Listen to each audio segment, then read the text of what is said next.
Hello and welcome everyone in another episode of Researchers Celebrity. Today we have Dr. Danilo Carvalho with us and a brief introduction about Dr. Danilo. He has done his bachelor's in biological sciences from University of Mato Grosso, Brazil, and then for master's and PhD he joined Federal University of Pernambuco, Brazil with this animal biology field and specialization in entomology. He has done his postdoctoral work at Texas A&M University and is adjunct professor and researcher at Federal University of Pernambuco. With this brief introduction, I would like to welcome Dr. Danilo at the platform and say thanks for becoming our researcher celebrity. Okay. Thank you very much, Haja. It's my pleasure to be here and talking with you and everybody that's watching us. Yes. Yeah. So it's a very good question. When I decide to begin the science, the research. We yeah? always start this conversation that how and when you decided that you want to become a researcher. Okay, great. When I was a child, I used to play and trying to figure out how some stuff in backyard of my house. I really would love to understand about some plants, about some animals. I'd love to see bees, how bees organize their space, how flowers were organized as well. And so always I was very curious. So when I begin my undergrad course in Brazil, I start to study animals in one zoo, and but was not a very good experience. And after I decided to change my field, and I begin to study mosquitoes. Okay, mosquitoes in general. I've studied Anopheles, Aedes, Culex, Sabetes. It's mosquitoes in field. I'm from Mato Grosso, Brazil. We have some parts of Amazonic forest there, and I have some trip to Amazon and just to collect the mosquitoes and analyze the species. And I decide that research will be a very good field to study more. Yeah. So, and when I was there, always I really would like to try do something more deep in mosquitoes. Okay. Like to understand how mosquitoes transmit some virus, how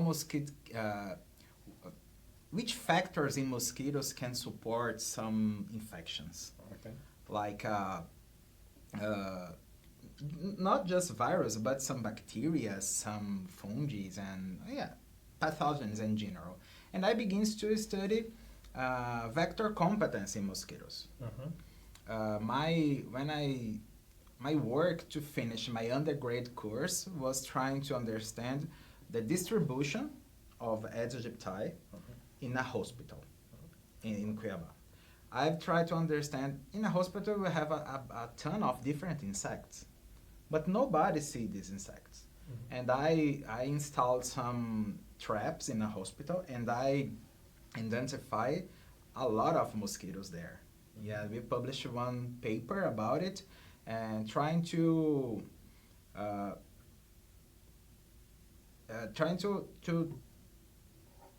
publish some stuff related to. So we need to take care of our hospital because we have mosquitoes there as well. Yeah. We a lot of people trying to understand about ants in hospital, but never about mosquitoes. Mosquitoes can fly. Someone can go there to because have some heart problem, but if you have mosquito there, we have people with dengue there. Probably someone with a heart disease can grab some dengue virus inside the hospital. Yeah. So, and after that, when I moved to Pernambuco state, I begin to study the transmission, which aspects of mosquitoes support virus transmission. And I studied the immunology of mosquitoes, something like that. I've tried to identify some molecules in mosquitoes that belongs to the mosquitoes system, human system, and after we identify these molecules and we publish papers as well. And in my PhD, I've studied transovarial transmission. Oh, nice. Something very hard to understand. And it was a very big process, and we discovered that transovarial transmission it's very it's an event very there's no epidemiological importance when we understand the epidemiology of the virus transmission. It's a very weak kind of understudied. Yes. Yes, Yeah. that's true. So right now here in Texas A&M, I'm at Dr. Magalhães' lab, and we are studying about the Madariaga virus. Madariaga virus is one virus that can cause encephalitis in horses and people as well. And we are trying to understand the vectors that is involved in Madariaga transmission, because nobody knows which vector really is incriminated as a vector in Madariaga transmission. And yeah, we are trying to understand several aspects. We are testing Aedes aegypti, Aedes albopictus, Culex tarsalis, Culex squink, and we are trying to understand about other vectors. And yeah. So let's take the step from your master's, and then when you decided that, because you continued your PhD in the same university of Pernambuco, and then when you said, starting as a curious kid who wanted to study honeybees, plants, animals, flowers, who was amazed with this biological system, so from honeybees to mosquitoes. Yeah. So let's start with the PhD, the process of PhD in Brazil, and then how that journey was, because the core idea behind having these the series of researcher celebrities to give a 360-degree view to a researcher, that how different part of world, different countries, the science remains the same, the theory remains the same, but the different challenges which the researcher faces in different countries. Okay. So in your case, when you decided that, okay, now you're sure that you want to do a PhD, and then what were the challenges which you faced there, and then based on your challenges and your experiences, how you suggest the researchers, like upcoming researcher generation in all around the world, especially in Brazil, that what are the things they should consider before joining a lab? Okay, perfect. Yeah, it's an interesting question. Yeah, I'm thinking here. The journal in science, like a research, is a very hard career. We need to study a lot. We need to be in a lab sometimes on Saturday, Sunday, but we have something that move us on. Curiosity. Yes. Try to understand how natural phenomena happens in the field, in the relation between humans and animals, and I'm very curious about to understand that. And sometimes when I was working alone in a lab in a weekend, this kind of thought support me, because it's very interesting when I was there with a lot of tools that allowed me try to respond, try to answer this question. And yes, we need to persist in your career. Sometimes we really want to quit, to give up, try to change our journey. But science is a very good researcher. It's a very good career. We can do science, do research. It's amazing. I love to think about science in general, not just my field of research. I love to know with everybody. When I read some papers about other animals or other fields like a microbiology or plants, and always I stop and try to read and learn. Yes. For to be a research, always we need to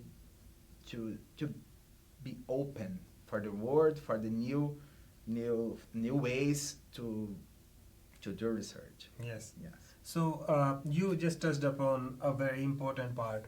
So what we have seen in different part of world, that people make up their mind that they want to pursue PhD, they commit to a project or to a lab, and then after hard work of 3 years, 5 years, what we have seen that the students are dropping out of PhD. So quitting is one of those things, and then in the rare cases, but sad, when they commit suicide.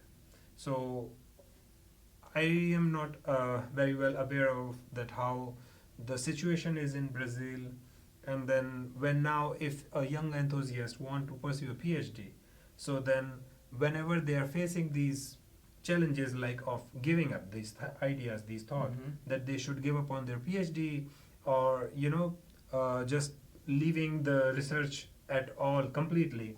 So how you suggest them that what are the things they should consider or seek help from?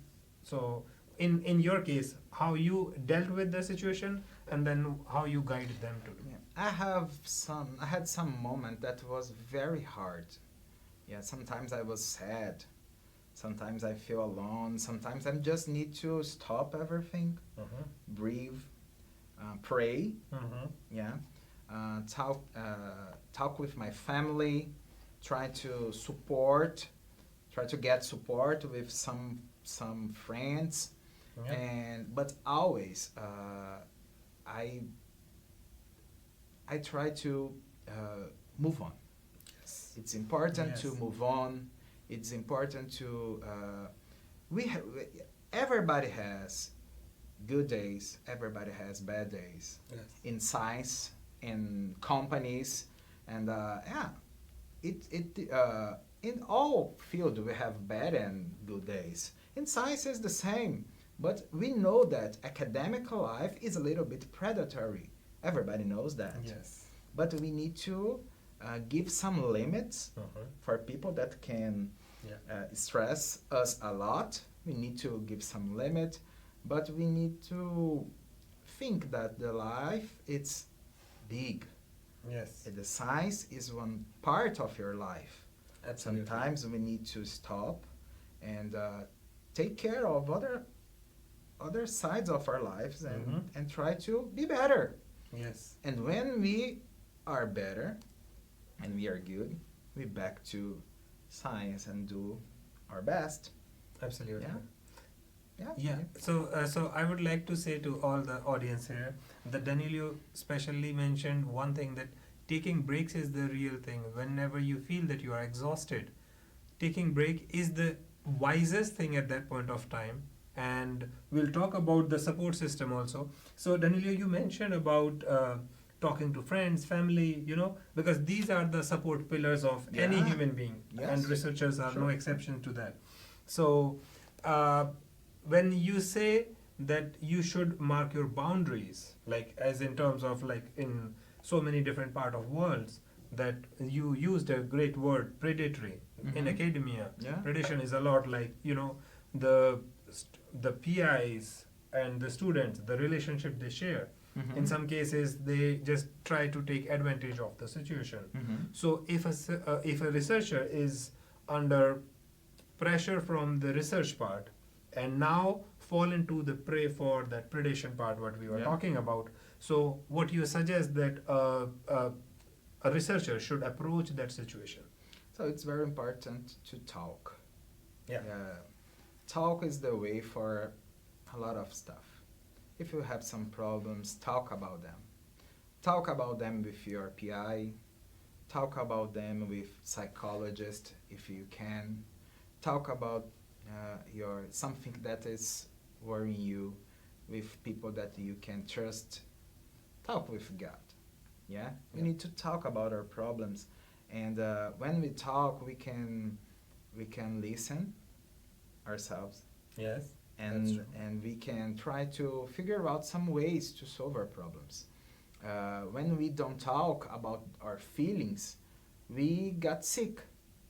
Yeah. We can get sick in mental problems, and we can get sick up in your body. Yeah, True. some people have a lot of problem in their body because they don't talk about your problems. That's true. We have a lot of papers that have been published about the some disease, some physical disease that's a consequence that mental health problem. Yes. We need that's to true. talk. Yeah. Some nowadays the anxiety it's a very problem around the world. A lot True. of people are suffering about depression that they are receiving in academic.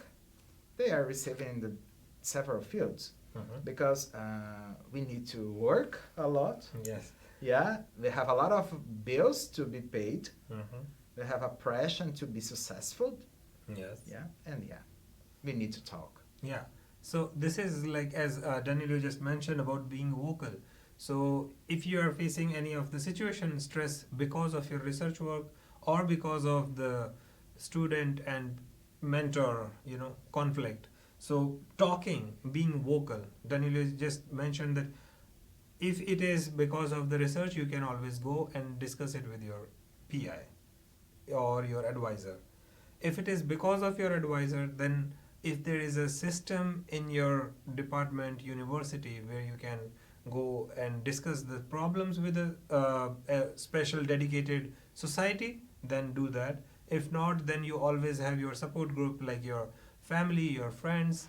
You should always talk about the problems, the situation, because sometimes the best solutions, even for the research part, comes out of the people who are not from your like either the group or from the same background, because tunnel vision is a thing which is a real concept that people cannot just go out of their box and think differently, which sometimes a friend who's in a different field of expertise, either it in biological sciences or in any other science, or probably not even from science also, but when they give you suggestion, you're like, yeah, I never thought of this way, and when you do it, it works.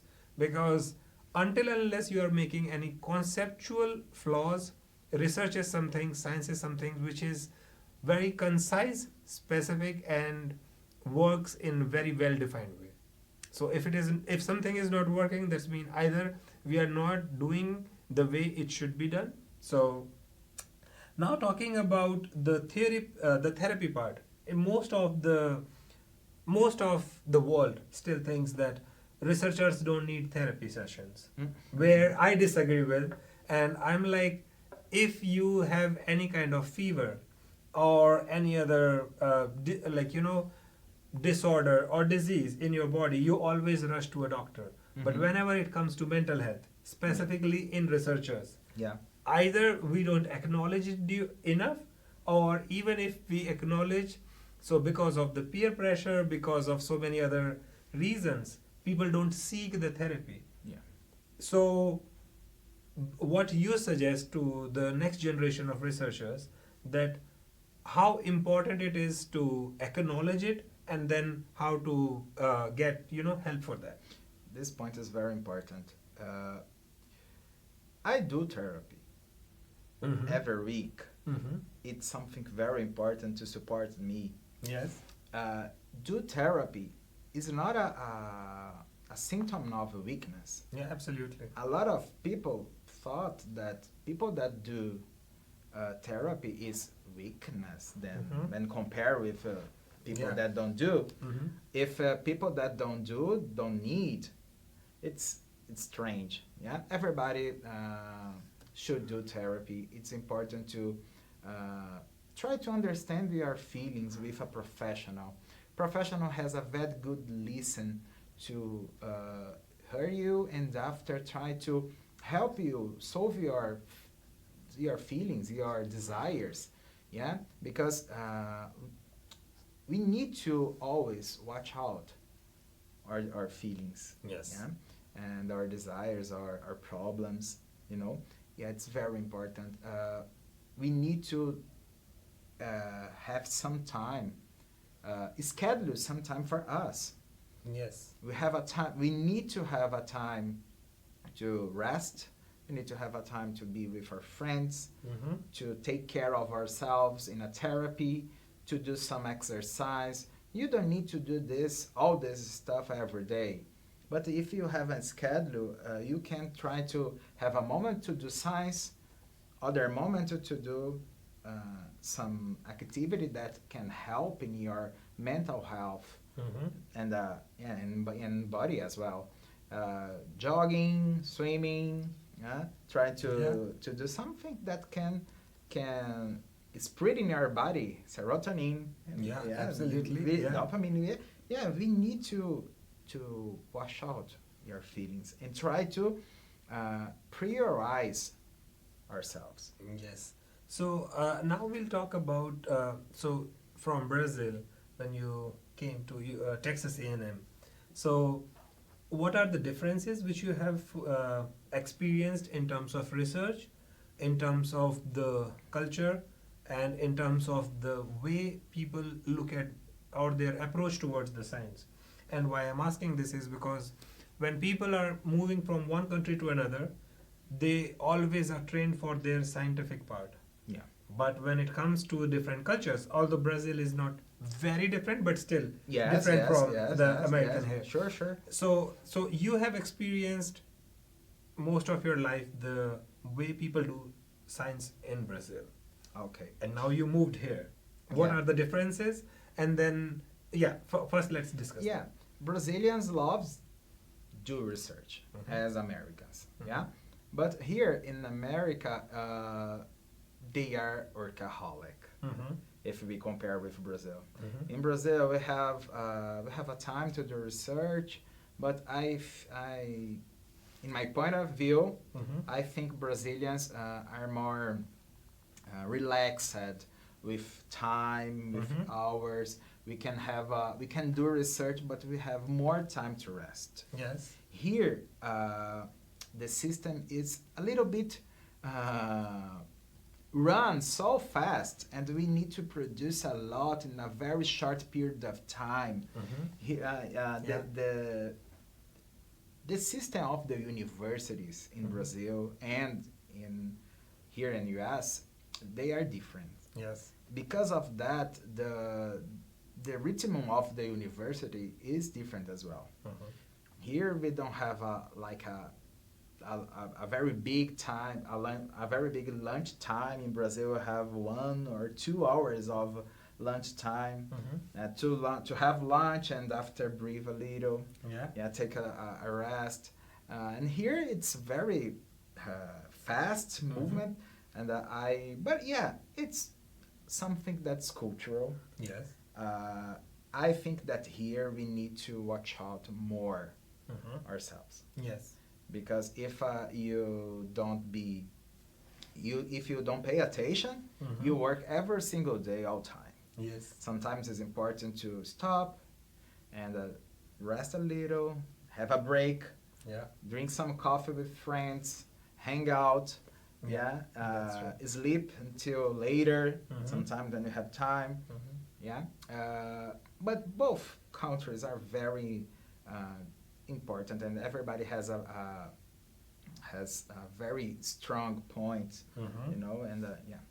That's So, it. so now this is also one of the things which often come in these conversations, that when you are in a country or in a lab which is very fast paced, so the idea or the possibilities of burnout is so real that you might need a break every month or every 6 months, depending on how a person Yeah. is, utilizing their time. And as you Mhm. mentioned, either going out, like swimming, walking, running, or if you can rejuvenate yourself for every next day, that is the only way that you can actually perform your experiments with dedication, with focus. And because if you lose your focus, you're making a small mistake just because you are not in one of the best mind status of yours. And that's where this the concept of burnout comes so important, that whenever you feel that today you are not feeling well, it's not about health, it's about that you think that your brain needs some break. So there is nothing wrong in taking the break that day. If it is during the day week time, then probably you might have to apply for the vacation or for call in sick. But when if it is the weekends, then as Danilo mentioned, that sometimes if you are working with living organisms like mosquitoes, so you Yes. have to go even in the weekends to Yes, do yes. some of the work. But what you can do is you can always keep it minimal, that you don't spend a long hour in the insectary. Yeah. And then no what we call that, only the maintenance work needs to be done, which is minimal. And then again you're out with your family, friends, Yes. hanging out, relaxing yourself.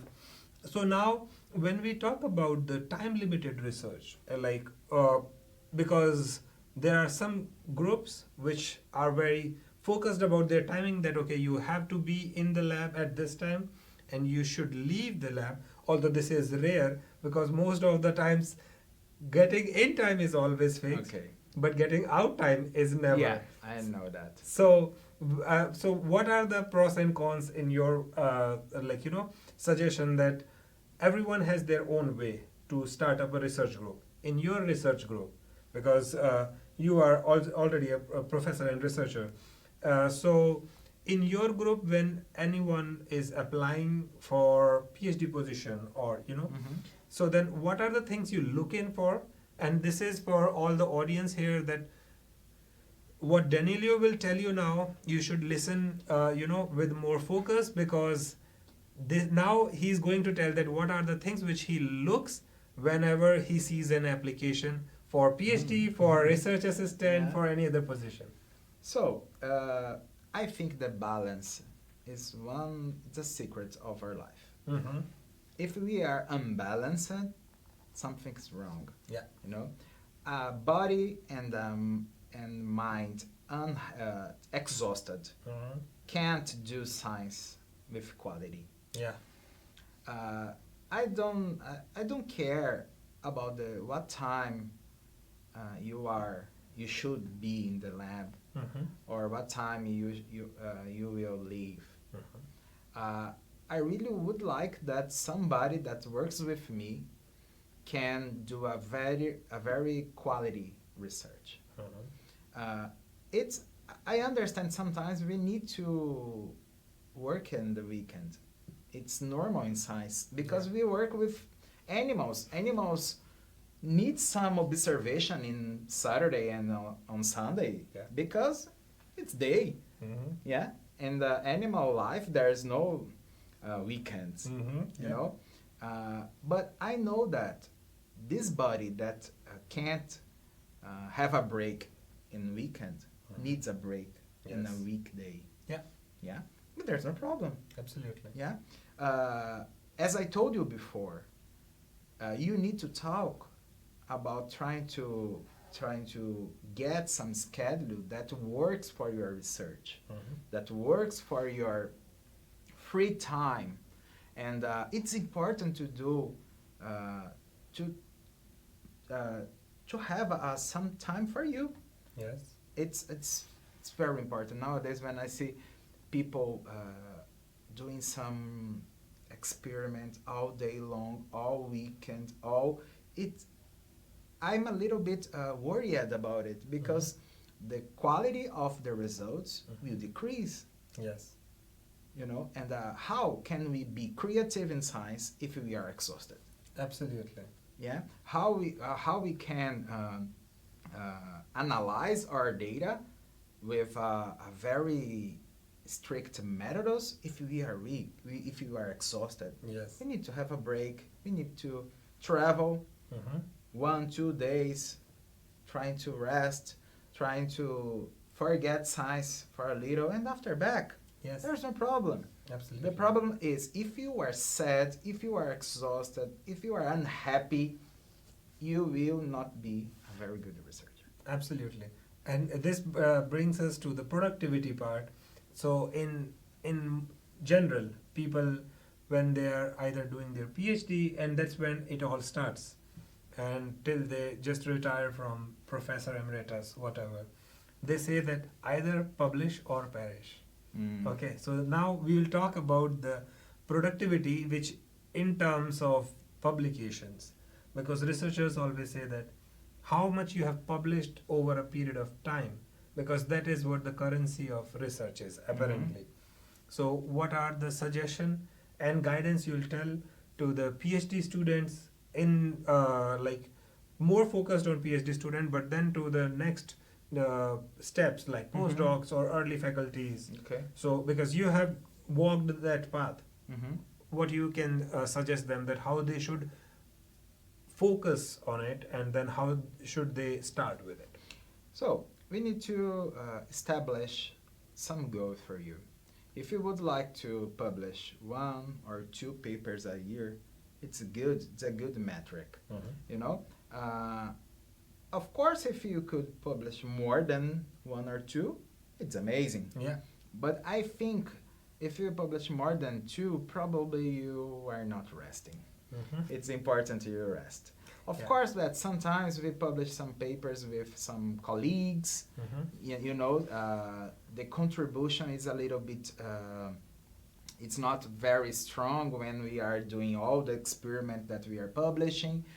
It's okay, it's normal in science, publish paper with colleagues, Yeah. you know. Because of that, some people publish more than 5, 10 Yeah. papers a week. But yeah, but we know that it's impossible to do 10 papers during 1 week, during 1 year, and doing all the experiments alone. Yeah. It's impossible.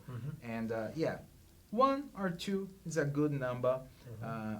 One paper, one strong paper, it's enough, I think. Nice. Yeah, or 2 papers that's not very strong, but it's good. Yeah, Yeah. it's a good number. Sometimes you have some luck to publish more than 3 or 4 in a year, but it's hardly ever. Yeah. You need to publish, and you need to take care of your life. Be happy. Yeah. Yeah, take time for you, for your family, for your friends. Very you know. important. Yeah. So specifically, like when a student is going to a grad school, like for in case the PhD, so they have so many things to do, and most of the people when they are entering to this grad school, they either they are starting their family or at the edge of starting their own family, so they do need time. Yeah. And I believe one paper a year is decent enough. So Yeah. that by the Yeah. end they publish they submit their thesis. Before becoming doctor, they have at least 3-4 papers in there. Yeah. Good. But now this brings us to next point of networking and collaboration. Okay. So this is how you can get more publication in lesser number of time, just by putting a little bit of piece of a puzzle in a broader like in a bigger picture. You just contribute to some small part, and still you can have the authorship. So how you suggest that the students, specifically when they are starting their PhD or before their submission, how they should make these the networks and collaborations in a way that it not only improves their skill set, but also lay the foundation for their future work. Okay. The scientific society is very big. Yeah? A lot of researchers can have a domain in some methods and some experiments. It's very important to share our skills. Yeah, but the network is important to you learn more with friends or some colleagues. You can contribute because everybody knows something that is more stronger than other. You know, if you know how to grow cells in lab, and your colleague needs somebody that can do that, you can collaborate, and you try to publish something together. Yeah. You know, and you can learn other methods with this colleague, and you'll learn something new as well. So it's important to trying to connect, trying to expand the connection, the network, but always watch out, because if you expand a lot. And if you don't have time for you, it's a problem. It Red is indeed. flag. Yeah. Yeah, because this is very normal in science. A lot of people do a ton of experiment with colleagues, and when they observe, they have no time for a lot of things. Yeah, that is true. Yeah, I know it's hard to get a position in a university. It's Yeah, hard that is true. to write a proposal and get some money for a university. Yes, it's hard. True. The word's hard at this point, but it's more important than get grants. It's be happy. Yeah, You that know? is so true. And Yeah. now these days, when people start coming up with the interdisciplinary science, which means like you have to develop a project proposal with different aspects of science, including sometimes the even economics people come in there and give their thing, and then sometimes social science people contribute to the concept of what you are going to do in biology, Yeah. which is now coming up. But I believe like you mentioned a very important part, like saying no is also important, because you cannot just say yes to all your collaborators or a request from your colleagues, because apparently you do need time for yourself, for your own experiments. Yes. So it is very important part, either if you are a PhD student or early career fellow, because you want to collaborate with everyone and get research published out. But as Danilo specifically mentioned, that sometimes you have to see that how much time you can allocate for those collaborations without hampering your own science. And we always say that research is a teamwork. Nobody can do it by yourself. No. So you have to be very judicious when you are saying yes to someone or no to someone, considering that what is very important for you and how much time you can allocate to it. Because after committing, you have to do whatever you are saying yes to. So now, Danilo will talk about a little bit of how important is this, that when a PhD student is just submitting their thesis and when they start looking for postdoc opportunities, how they should approach. First point is trying to find a field that you can imagine you reading about this point during at least 5 years. Yes. You should try to find something that you really like to read and study. First point. Of course there are some field that will have a lot of fellowship, but yeah, if you get some fellowship, but it is in one field that you don't like, don't get it. Try to find something that you really like. The second point is trying to read papers of your PI or that you would like to work with. Trying to talk with ex-PhD students of this PI, just to understand how he works or she works. If you have any proximity with this kind of work, and talk with trying to talk or write some mails for the PI that you are you intending, and try to talk about about their expectation. Yes. And trying to talk about your expectation as well. Yeah. Okay, and if you need to, if you have some details to negotiate with your PI, it's important to talk about some PhD students don't want to work in weekend because have small kids, because has a recent marriage. Yes. Yeah, let's her or his PI know about it and try to have a experimental design that allows to do a very good research and take care of your family as well. Absolutely. Okay. So with this, we'll say to all the audience that the pointers, if we say that you are going to submit your thesis, Dr. Danilo mentioned very important points, and I think you should focus on and follow these things, that whatever your interest is, and because Danilo just mentioned that by the end of your thesis means you have already almost spent 4 to 5 years in your research expertise. So now you know where your interest lies. Then you by now have already read so many papers or a research group which is your prospective PI, you want to join the group. So the most important part here is like don't fall for the name or for the publications. As Danilo mentioned about the lab environment, it is very important to get a hint of that how the peer pressure is inside the lab, what are their expectations. Make it very clear so that neither you nor your group goes into the sorrow or mismatch, we'll say. And then if possible, then also do the project discussion before joining the lab, so that you know that what is expected from you and you know what your skill set is, what you are going to learn new, whereas you are going to contribute to the research group also. With this, we'll say thank you very much, Danilo, for sharing the journey and igniting the next generation of researchers. Okay, thank you. With all this, we'll say to the audience that stay tuned for another episode of Researcher Celebrity. And if you want to be in contact with Danilo, you can write to Danilo. Or if you want Empowering Science Foundation to put you in touch with our researcher celebrities, please feel free to write it to us. And then we will connect you to our researcher celebrity.